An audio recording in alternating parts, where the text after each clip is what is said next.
होते हैं संत दास, मुश्किल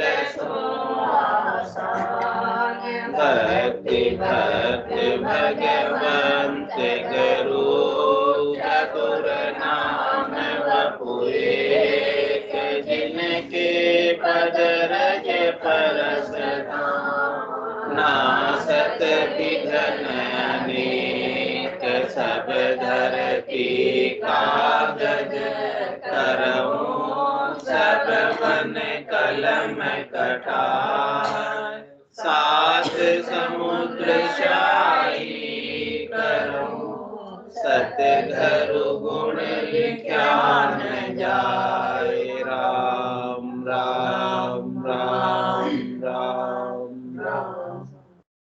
आप सभी के अंदर विराजमान परमात्मा के पावन चरणों में प्रणाम। राम राम राम राम। आनंद श्री सदगुरु सुखराम जी महाराज की 98 वाणी गुरु महिमा का अंग चल रहा। महाराज फरमा रहे हमारे सदगुरु कैसे हैं। पहाड़ मध्य सुमेरु, पंख में गरुड़ कइये, नरन में जो भूप, फौज में घेवर लइये, देही में जो नाक देव, मज अन्न बखाणो, भोजन में पकवान, महल में दीपक जानो, कश्यप सुत जब उगिया, मंड उजाड़ा होए, यूं सभा में सुख राम कहे, सतगुरु बीरम जोय। महाराज महिमा कर रहे हैं, सिद्धि कर रहे हैं, सतगुरु बीरमदास जी की महिमा कर रहे हैं। आनंद श्री सतगुरु सुखराम जी महाराज महिमा कर रहे हैं। कैसे हैं बीरमदास जी? कह रहे हैं पहाड़ मध्य सुमेरु, सब पहाड़ है, बहुत सारे पहाड़ है, लेकिन सब पहाड़ों में श्रेष्ठ पहाड़, श्रेष्ठ पर्वत कौन सा? सुमेरु पर्वत। वैसे सुमेरु पर्वत हैं, ऐसे हमारे सतगुरु हैं। और कह रहे हैं सब पक्षियों में पक्षियों का राजा कौन है? पक्षी तो बहुत सारे हैं, गरुड़ पक्षी, भगवान विष्णु का वाहन गरुड़ पक्षी। तो कह रहे हैं कि जैसे सब पक्षियों में श्रेष्ठ गरुड़ पक्षी है, वैसे सतगुरु हैं। और कह रहे हैं दृष्टांत देकर और महाराज समझा रहे हैं कि नरन में जो भूप, जैसे बहुत सारी प्रजा है और प्रजा के अंदर राजा कैसा होता है? विशिष्ट, अलग ही होता है, वीआईपी होता है। एक डंके और बाजे, उनके राजा के एक डंके बजता है, प्रजा के 2 डंके बजते हैं। तो महाराज कहने कि जैसे राजा को विशेष स्थान प्राप्त है, वैसे ही सतगुरु को भी विशेष स्थान प्राप्त। राजा क्या कार्य करता है? प्रजा की रक्षा का उत्तरदायित्व, जिम्मा किसके पास होता है? राजा के पास होता है।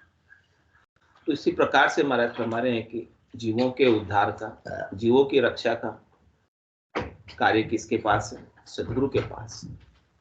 जीव इस संसार में आए हुए और काल की चोटें खा रहे, काल उनको बार बार चोट कर रहा है, काल उनको बार बार जन्म और मरण में डाल रहा है।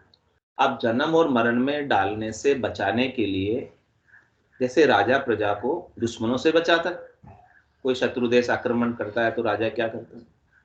अपनी सेना के साथ, दल बल के साथ शत्रु से लड़ाई करके विजय प्राप्त करता है। ऐसे ही महाराज करें कि सदगुरु भी काल से लड़ाई करके हमें काल के मुख से बाहर निकाल देते। ये कार्य किसका है? सतगुरु। जैसे राजा का रक्षा का कार्य है, वैसे ही सतगुरु का भी काल के मुख से बचाने का कार्य सतगुरु का। ऐसा सतगुरु को ओदा देकर परमात्मा ने भेजा। सबको अपना अपना कार्य सौंपकर परमात्मा ने इस धरती पर, धराधाम पर, इस सृष्टि में भेजा है। किसको क्या क्या काम दिया है? ब्रह्मा रच्यो गड़न को, विष्णु करण प्रतिपाल, शिव रच्यो संहार को, इंद्र बर्षण मेघमाल, और पाप पुण्य का न्यावको सिरजो है धर्मराज, और संत सिरजा सुखराम के जीव उदाहरण का। कह रहे कि सबको अपना अपना कार्य दिया है, लेकिन संतों का सृजन, संतों को इस धराधाम पर नित्य अवतार धारण कराकर क्यों भेजा? जीवों के उद्धार के लिए, जीवों के कल्याण के लिए यहाँ भेजा। और क्यों भेजा है? क्योंकि जम जालम की त्रास सु हंसा करी पुकार, सुखिया साहेब आविया ले जन्म। अपना वीडियो बंद कर लीजिए नितिना जी, सुने वीडियो अपना थोड़ा बंद कर लीजिए, आप खाली अपना ऑडियो चालू रखो, वीडियो बंद कर लीजिए।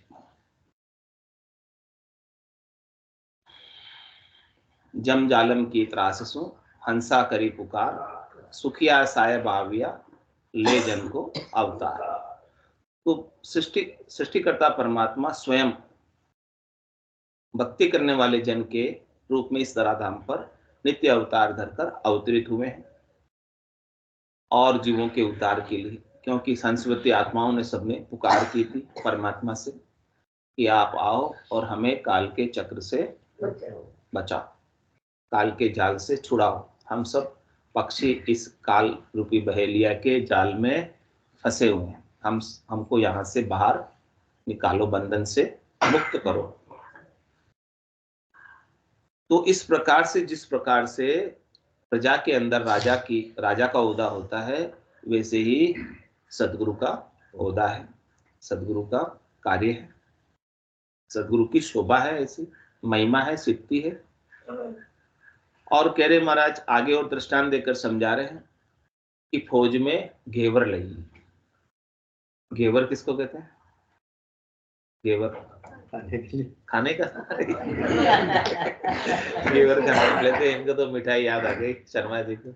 आपको घेवर बहुत पसंद है दिखते नहीं, लेकिन मैंने तो वो घेवर उन्हीं को सुना अभी तक। अच्छा, घेवर दो होते हैं, एक हेवर और एक घेवर। हेवर तो कहते हैं घोड़े को, और घेवर कहते हैं हाथी को। इस प्रकार से फौज जो है घेवर और हेवर की फौज होती है, यानी घोड़े और हाथी की फौज होती है। हाथी कितना ऊंचा होता है, हाइट, तो इतनी हाइट के ऊपर बैठकर जब शत्रु पे जब आक्रमण करते हैं तो ऊंचाई से आक्रमण बहुत आसानी से हो जाता है।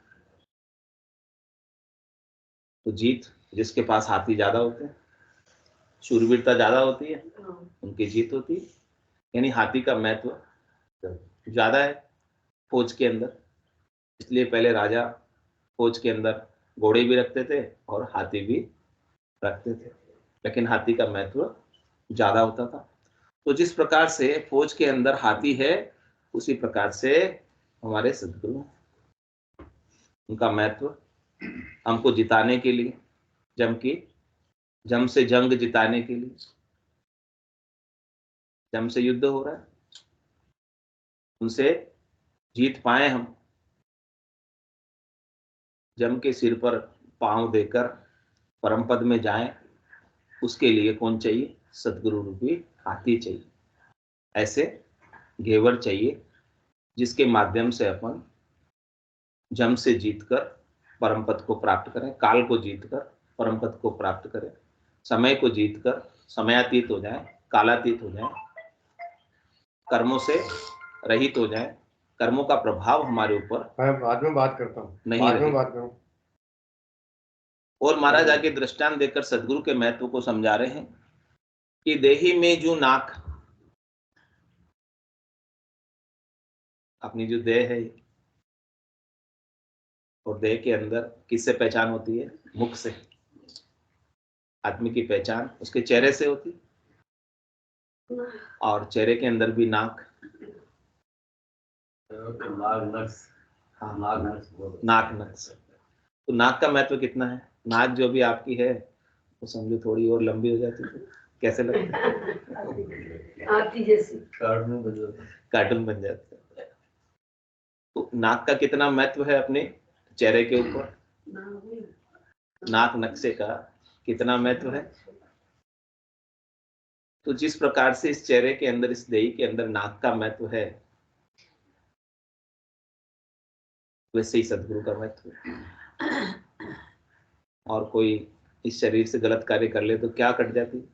नाक आजकल तो नहीं करती, नहीं करती। पहले ज्यादा करते थे, अब कोई आते भी कोई बोलते नहीं है सुरपा खा के क्या कट गई थी, नाक ही तो कट गई थी, तो वैसे ही चला नाक कट जाना। तो श्रेमी नरी नाक कट पर वही नाक की वैल्यू नहीं रही तो समझे कौन सा नाक है ना इज्जत अपनी वैल्यू, नाक कटना मतलब इज्जत बेकार है। हाँ, नाक मिट्टी का में सवाल मिला। है। हाँ, तो महाराज तो है कि नाक जैसे आपकी इज्जत है वैसे ही सदगुरु का महत्व है। सदगुरु हमारी इज्जत है, सदगुरु हमारी नाक है, उनका ज्ञान हमारे लिए, उनके ज्ञान को आप धारण करोगे तो आपकी भी इज्जत क्या होगी, बढ़ेगी घटेगी, बढ़ेगी। नाक कटेगी नहीं, नाक आपकी सुशोभित होगी, इज्जत आपकी बढ़ेगी ज्ञान को जैसे ही धारण करोगे, क्योंकि सदगुरु का महत्व दही में नाक के समान बताया। और आगे दृष्टांत देकर महाराज समझा रहे हैं सदगुरु के महत्व को कि देव मज अन्न बखाणो, सब देवता है, जो जो भी अपने को पुष्टि प्रदान करते हैं वो सब कौन है, देवता। इस शरीर को जो पुष्ट करते हैं, आयु बुद्धि ये सब वाला। हाँ, सब चीजें जो हमको शरीर को पुष्ट करती है वो कौन करते हैं, देवता करते हैं। और सबसे ज्यादा पुष्टि किससे होती है, भूख तृप्त किससे होती है, अन्न से। बिना अन्न के आपकी भूख तृप्त नहीं होगी, बिना अन्न के आपको शरीर के अंदर ताकत पुष्टि नहीं आएगी। तो जिस प्रकार से अन्न का महत्व है शरीर की पुष्टि के लिए, शरीर में बल और वीर्य तेज पाने के लिए जैसा अन्न का महत्व है, वैसे ही महाराज हमारे कि आपकी आत्मा को पुष्ट करने के लिए, आपकी आत्मा को बलवती बनाने के लिए, हाँ, आपकी आत्मा को ताकतवर बनाने के लिए सदगुरु का महत्व। सदगुरु आपको राम नाम रूपी जल पिलाते हैं और निज नाम रूपी अन्न खिलाते हैं। निज नाम की तुलना किससे की, अन्न से की। सदगुरु की तुलना किससे की, अन्न से की। अन्न ही पुष्टिकारक है। लेकिन महाराज फरमा रहे हैं कि किसी को बुखार आ जाए फिर उसे अन्न भाए क्या, बुखार में अन्न कितना पुष्टि करने वाला है, अन्न कितना अच्छा है, लेकिन बुखार आ जाए तो अन्न भी नहीं पाता। तो महाराज कह रहे कि अपने को सबको बुखार आ रही है, किसकी, शब्द की, रूप की, रस की, गंध की, स्पर्श की, विषयों की बुखार चढ़ रही है। और विषयों की बुखार चढ़ने के कारण इस सदगुरु अन्न के समान है, इतना पुष्टि करने वाले, बल देने वाले हैं, ताकत देने वाले हैं, हमारे अंदर जोश पैदा करने वाले हैं, निर्भयता प्राप्त कराने वाले हैं। लेकिन इतना पुष्टि करने वाले भी हम सुनने के लिए नहीं आ पाते उनको, उनके ज्ञान को, क्योंकि हमें विषयों की बुखार ने घेरा हुआ है। इस बुखार को उतारो, ये बुखार उतरेगी तब जाके आपको सदगुरु मिलेंगे, सदगुरु का ज्ञान आप धारण कर पाओगे। ज्ञान अच्छा लगेगा, बुखार चढ़ी रहेगी विषयों की तो ये ज्ञान सुहाएगा नहीं, सुन नहीं पाओ। लेकिन जिनको ज्ञान अच्छा लग रहा है, सुन पा रहे हैं और सारे काम छोड़ के आ पा रहे हैं, उनकी तो बुखार उतर गई। जो नहीं आ पाए उनको बुखार अभी तक आ रही, ऐसा ही है। तो महाराज कह रहे हैं कि जिस प्रकार से अन्न का महत्व है इस शरीर के लिए, वैसे ही आत्मा के लिए सदगुरु का महत्व। आत्मा का कल्याण दो ही कर सकते हैं, दो ही आपके शरण रक्षक है, के तो सदगुरु और के राम जी, उनके अलावा और कोई कर नहीं सकता। और सदगुरु में और राम जी में कोई भेद नहीं, स्वयं राम जी ही सदगुरु का रूप धरकर इस धराधाम पर आते हैं और हमारा कल्याण करते हैं। तो उनमें और राम जी में हमें कोई अंतर नहीं मानना चाहिए। और उनकी जो वाणी है अणबे की, वो भगवत वचन है, भगवान स्वयं बोल रहे हैं, उनके मुखार बिंद का उपयोग किया भगवान ने बोलने के लिए, उनको निमित्त बनाया। लेकिन बोल कौन रहे? परमात्मा ही बोल रहे, परमात्मा के ही वचन है सारे, जो भी उनके मुखार बिंद से अणबे के वचन निकले हैं, इतनी बड़ी जो वाणी निकली है वो सब भगवत वचन। उन सब वचनों को भगवत वचन मान के हमको धारण करना चाहिए, उसके ऊपर पूरा विश्वास करना चाहिए, नैचा करना चाहिए, प्रतीति करनी चाहिए और दृढ़ता के साथ भजन और सुमिरन करना चाहिए। पूरा गुरु मिलिया साची सूझ पाई, रटो राम नामा आछी बिरिया। ऐसी तो बात बताते सदगुरु। कह रहे कि जिस प्रकार से अन्न का महत्व है वैसे ही सदगुरु का महत्व है। और कह रहे भोजन में पकवान, हाँ भोजन बनाते हैं और पकवान नहीं बने तो, मिठाइयाँ नहीं बने तो, 56 भोग नहीं बने तो अच्छा नहीं लगता, रूखा सूखा स्वाद नहीं आता उसमें। तो महाराज कह रहे हैं कि भोजन के अंदर जैसे पकवान का महत्व है, स्वादिष्ट भोजन उसका महत्व है, पुष्टिकारक भोजन का महत्व है, वैसे ही महाराज कह रहे हैं कि आपके ज्ञान की प्राप्ति के लिए, आत्मा के कल्याण के लिए, आत्मा को पुष्ट करने के लिए पकवान के समान है। सहजा सहजा काढ़िया जतन किया बहु, सदगुरु में बिना कष्ट दिए सहज सहज के अंदर साधना का भेद देकर इस भवसागर से बाहर निकाल दे। यानी आपके शरीर को कोई कष्ट देना ही नहीं है, इंद्रियों का कोई दमन करना ही नहीं है, कोई कठोर तपस्या आपको नहीं बताता। सब कुछ घर का, संसार का, गृहस्थी का काम करते हुए आपको प्रसाद स्वरूप राम रसायन, राम रस का पान कराते, जो अमृत के समान। मिठाई का पान कराते हैं आप, बिना गुड़ शक्कर खाए मुंह मीठा कराते हैं। गुड़ शक्कर भी नहीं खाया फिर भी मुंह में मीठे मीठे गुटके आ रहे कि नहीं आ रहे? वो हमेशा मीठा ही रहता है। जैसे भोजन के अंदर पकवान को पाने के बाद मिठास बनी रहती है अंदर, अच्छा लगता है, वैसे ही महाराज फरमाने कि राम राम करना भी बहुत अच्छा लगता है। ये रसना अब राम राम करना छोड़ती नहीं, इतना अच्छा लगता है। शब्द राम राम का इतना मीठा लगता है कि अब छूटता नहीं। प्रेम आता है उमंग उमंग, और राम राम का सुमिरन स्वतः ही ऑटोमेटिक होते रहता। अब इसमें जो स्वतः होने लगे उसमें कोई कष्ट, तकलीफ, दुख कुछ नहीं, थकान भी नहीं होती राम राम करने। और थकान जो हो रही होती ना शारीरिक श्रम की, परिश्रम की, वो भी दूर हो जाती और अंदर से एक जोश ताकत के साथ, नई ऊर्जा के साथ आगे बढ़ते हैं। काम, संसार का काम भी अच्छा होता है और इस आत्मा के कल्याण का काम भी राम नाम के सुमरन से अच्छा होता है।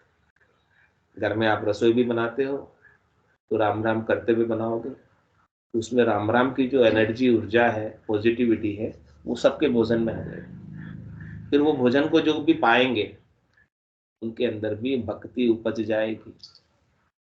भक्ति उपज के अंग में बताया महाराज ने बात कि आप गृहिणियां जो भी घर में भोजन बनाए तो राम राम करते हुए बनाए, ऐसे राम रसायन का उपयोग करते हुए बनाए, राम रस का पान सेवन करते हुए बनाए। उसका प्रभाव आपको घर में देखने को मिलेगा। राम नाम का रस घुल जाएगा भोजन में, प्रेम का रस, राम नाम का रस भी भोजन में घुल जाएगा। जो भी भोजन पाएंगे उनके अंदर भी साहसील, दया, संतोष के गुण बरतने लगेंगे और उनके गट के भीतर भी भक्ति राम नाम की उपजेगी। उनको भी राम नाम करने में आनंद आने लगेगा। जो नहीं कर रहे हैं उनके लिए कह रहा हूँ, जो कर रहे हैं उनके लिए तो अच्छा है, जो नहीं कर रहे वो भी वो भोजन पाएंगे तो उनको भी करने की लगन लग जाएगी। तो महाराज कह रहे कि जैसा खावे अन्न वैसा हुए मन। तो अन्न के अंदर आपने यदि राम नाम घोल दिया उनका मन भी राममय हो जाएगा। भक्तिमय हो जाएगा, आनंदमय हो जाएगा। ये तो सब अब आपके हाथ में है बोलना।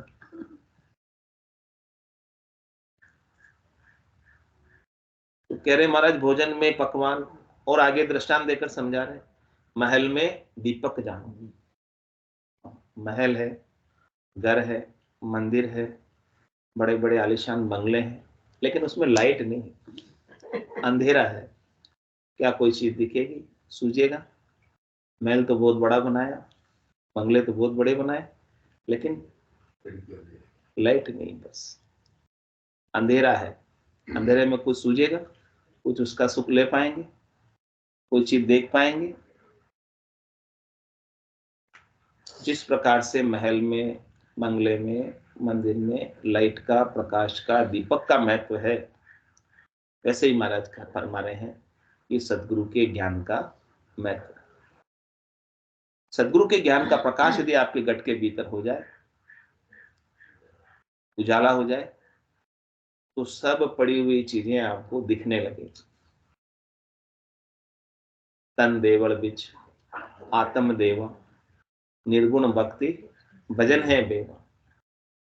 तन रूपी देवल मंदिर के अंदर आत्म देव विराजमान है, लेकिन आपको दिखाई नहीं दे रहे, क्योंकि सदगुरु के ज्ञान की लाइट, प्रकाश जगा नहीं। वो जग जाए तो कितना उजाला हो जाएगा। कोटक भाण हुआ उजियाला, और दिल ही में सायब दीदार, अमृत बूंद जड़े कण मोती, दीपक ज्ञान जिला मिल ज्योति। ज्ञान का प्रकाश करते अंधेरा भाग जाएगा। जैसे सूर्य के उदय होते ही रात्रि का अंधकार चला जाता है, टिक पाता है क्या अंधकार?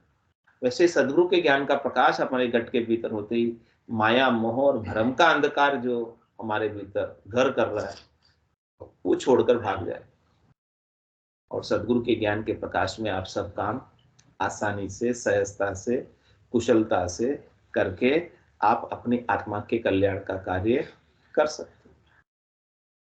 तो इस प्रकार से दीपक का जैसा महत्व है, लाइट का, प्रकाश का जैसा महत्व है, वैसा महत्व सदगुरु के ज्ञान का है। और आगे महाराज समझा रहे हैं कि सदगुरु का महत्व कैसा है। कश्यप सुत जब उगिया मंड उजाला होए। कश्यप सुत, कश्यप ऋषि के पुत्र। कौन है कश्यप ऋषि के पुत्र? भगवान सूर्य, भगवान सूर्य नारायण कश्यप सुत है, उनका एक नाम कश्यप सुत भी है। तो महाराज फरमा रहे हैं कि जब सूर्य नारायण उदय होते हैं, सूर्य भगवान उदय होते हैं, तो पूरे मंड पर, यानी पूरी सृष्टि, पूरे धरती पर उजाला होता है। उनका प्रकाश पूरी सृष्टि पर फैल जाता है, और वो फटते ही, उनकी सूर्य की पहली किरण आते ही सबकी आंखें खुल जाती है, सब एक्टिविटी चालू हो जाती है। सूर्य उगते ही सारे काम चलने लगते। इसी प्रकार से महाराज फरमाने कि सदगुरु के ज्ञान का प्रकाश उदय होते ही सृष्टि के सारे जीव के अंदर चेतनता आ जाती, जागृति आ जाती। मैं कौन हूँ, मैं कहाँ से आया हूँ, मैं कहाँ जाऊंगा, मैं क्या कर रहा हूँ, मुझे क्या करना था, ये सारे प्रश्न उसके भीतर जागृत होते, और उनका उत्तर उसे सदगुरु के ज्ञान के प्रकाश में मिल जाता है। वो अपने स्वरूप का बोध करता है। स्वरूप का बोध भी ज्ञान के प्रकाश में ही होगा। जब तक ज्ञान का प्रकाश नहीं होगा, तब तक अंधेरे में आपको कुछ भी सूझेगा। अंधेरे में तो केवल आपको देही दिखाई देगी, जीव दिखाई देगा।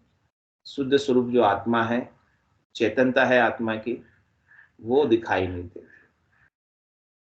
उनको देखने के लिए सदगुरु के ज्ञान की दूरबीन चाहिए। दिव्य नैन माया का खुलिया, ब्रह्म अखंडित सूझे, कै सुखराम ब्रह्म का खुलिया, परम धाम जब सूझे। तो परम धाम के दर्शन भी सदगुरु के ज्ञान के प्रकाश से होते हैं, और अखंडित रूप से ब्रह्म परमात्मा राम जी सचराचर जगत में भी सदगुरु के ज्ञान के प्रकाश से ही सूझने लगते हैं। ब्रह्म समाधि जब ब्रह्मांड में लगती है, तो पूरा सृष्टि ब्रह्ममय हो जाती है। ब्रह्म के सिवाय दूसरा कोई रहता नहीं। मैं स्वयं भी ब्रह्म, और जितना भी मुझे दिखाई दे रहा है वो सब भी ब्रह्म। ब्रह्म के सिवाय और कोई दूसरा है नहीं।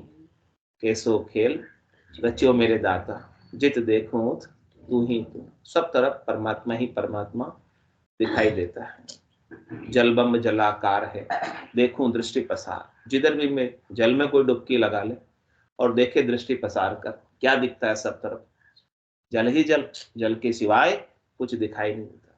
ऐसे ही ये ब्रह्म सरोवर है, ब्रह्म जल है। इस ब्रह्म जल में कोई डुबकी लगा ले तो उसे सब जगह सर्वत्र ब्रह्म ही ब्रह्म, ब्रह्म के सिवाय दूसरा और कोई निजर नहीं आएगा। सिया राम में सब जग जानी, करूं प्रणाम जोरी जग पानी। ऐसे ज्ञान के ब्रह्म सरोवर के अंदर डुबकी लगा लो, ज्ञान की गंगा में नहा लो, तो फिर सब जगह ब्रह्म के सिवाय दूसरा और कोई दिखने वाला है नहीं। तो पूरी मंड पर, पूरी धरती पर उजाला करने वाले सदगुरु हैं। सदगुरु के ज्ञान का प्रकाश है। कह रहे महाराज कि इस प्रकार से यूं सभा में सुखराम के सदगुरु बीरम जो हुई। सदगुरु बीरमदास जी कैसे हैं? सभा के अंदर जिस प्रकार से सूर्य का प्रकाश है, सूर्य है, और जिस प्रकार से महल में दीपक है, जिस प्रकार से भोजन में पकवान है, जिस प्रकार से सब देवताओं में अन्न देवता है, जिस प्रकार से देही में नाक है, जिस प्रकार से फौज के अंदर गेवर है, जिस प्रकार से प्रजा में राजा है, जिस प्रकार से पक्षियों में गरुड़ है, जिस प्रकार से पहाड़ों के मध्य सुमेरु पर्वत है, वैसे हमारे सदगुरु बीरमदास जी का महत्व है। ऐसे उनकी महाराज स्तुति कर रहे, महिमा कर रहे। उनकी महिमा जितनी करो उतनी महाराज कह रहे कम है, क्योंकि इस मुख की हाजत नहीं है कि उन्होंने जो हमें ज्ञान दिया है उसका हम चुका सके, उससे हम पूर्ण हो सके, उनसे हम मुक्त हो सके। ऐसा कोई हमारे पास चीज है नहीं।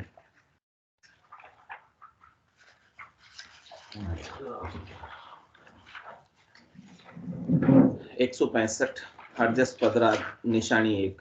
कौन है रे बाबा, कौन है रे बाबा, कौन है, कौन है, कौन है वो, तीन लोक में राचे रयो, ऐसी की धुन है वो, तीन लोक में राचे रयो, ऐसी की धुन है वो। कौन है रे बाबा, कौन है रे बाबा, कौन है, कौन है, कौन है वो। कोई कहे वो जीव विचारो, कोई कहे वो साई हो, कोई कहे वो जीव विचारो, कोई कहे वो साई हो, कोई कहे वो ब्रह्म आप है, पूर रयो जग माही हो, कोई कहे वो ब्रह्म आप है, पूर रयो जग माही हो। कौन है रे बाबा, कौन है रे बाबा, कौन है, कौन है, कौन है वो। साईं है तो क्यों दुख पावे, ब्रह्म गर्भ क्यों आयो है। साईं है तो क्यों दुख पावे, ब्रह्म गर्भ क्यों आयो है। जीव हुए तो फिर क्यों उपजे, ताको जब रोकायो है। जीव हुए तो फिर क्यों उपजे, ताको जब रोकायो है। कौन है रे बाबा, कौन है रे बाबा, कौन है, कौन है, कौन है वो। नहीं हो ब्रह्म जीव नहीं सायब, कहता कछु यन आवे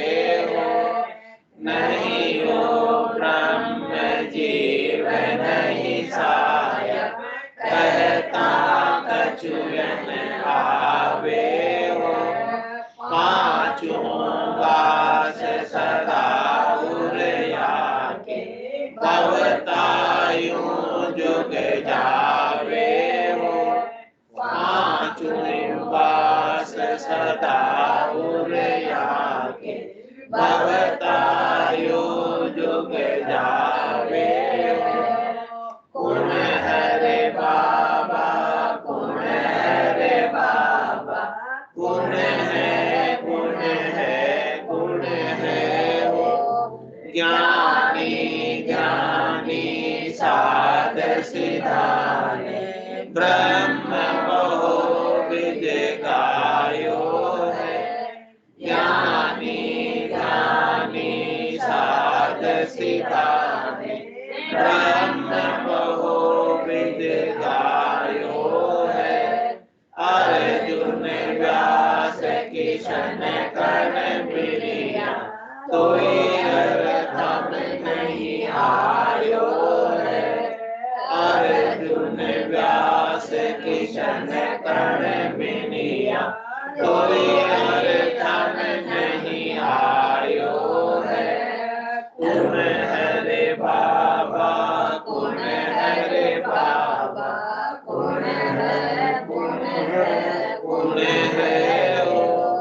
अद्भुत खेल अचंभो भारी, आदि अंत यो होई हो। अद्भुत खेल अचंभो भारी, आदि अंत यो होई हो।